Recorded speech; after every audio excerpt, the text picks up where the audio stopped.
In this video, I'll be showing you how to make parks like this and winding rivers like this.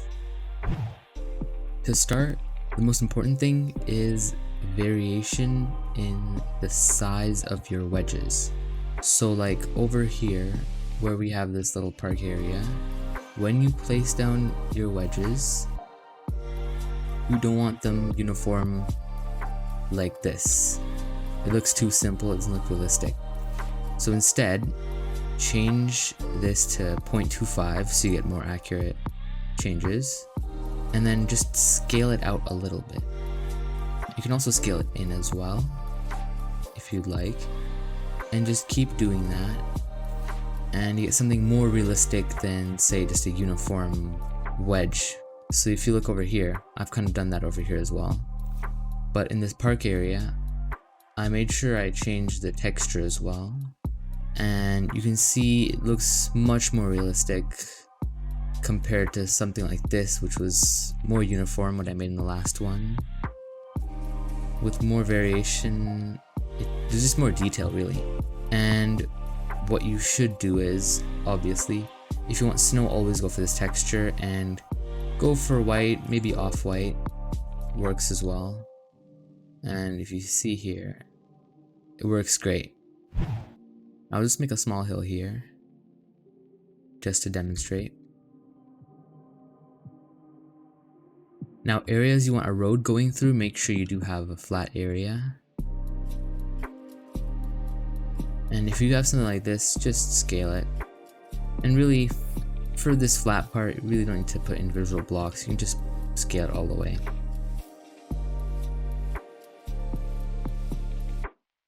Make sure you get a lot of variation in the size like this.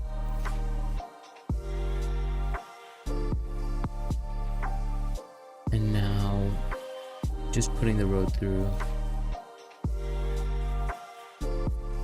And it's pretty basic, it looks strange right now, but you just have to paint it really. And you can make it like, let's just say we're making it grass right now. You have a much better looking hill now than say what you had before.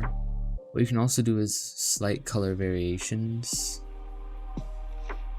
but nothing too drastic. This might be too much, but just see what works for you. If you do have that advanced color, yeah, this paint pass makes it much easier to have slight variations in color. Now as for the river, a lot of you are wondering how I got it to wind like this and not have like sharp edges like here.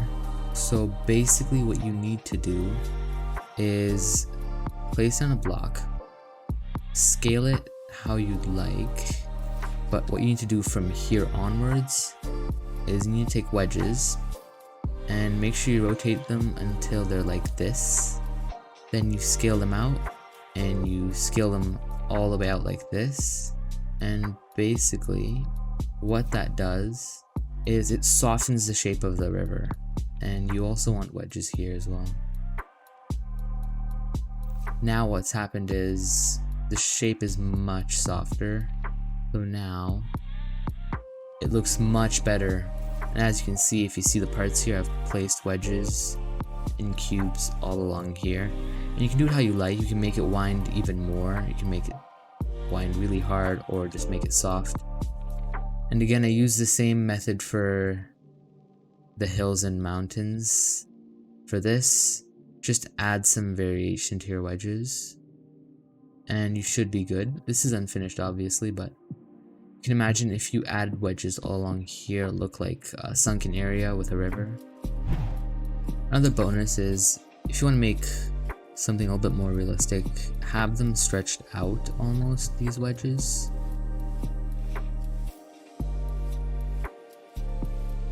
And you just want to keep piling onto this. More wedges here. And just stretch them out. You can make them sharper, adds more detail. I recommend you leave at least some of a gap, looks a bit better. And you just make your corner wedges like that. Scale them out however you want them to be. You'd probably want to save this for corner wedges.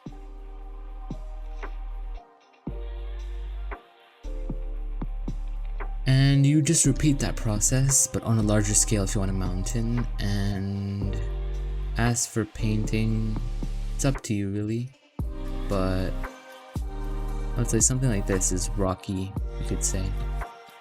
This is pretty good if you want to make mountains. And near the top you'd probably want to add some snow texture, which again was this sand looking texture, and then a white or any grayish color.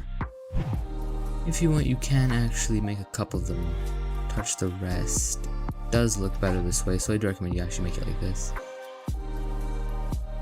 Obviously I'm going to cut it short, but you can see the vision here with the slopes.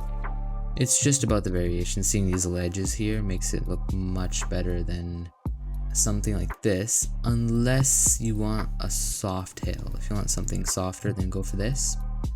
And as for adding trees, don't be shy with adding a lot of trees. You really do want to cover it if you're making some kind of forest. Make it as dense as you can because it looks much better. Anyways, that's all. Pretty basic tutorial, but if you have any specific questions, be sure to ask it in the comments, and I'll see you in the next video.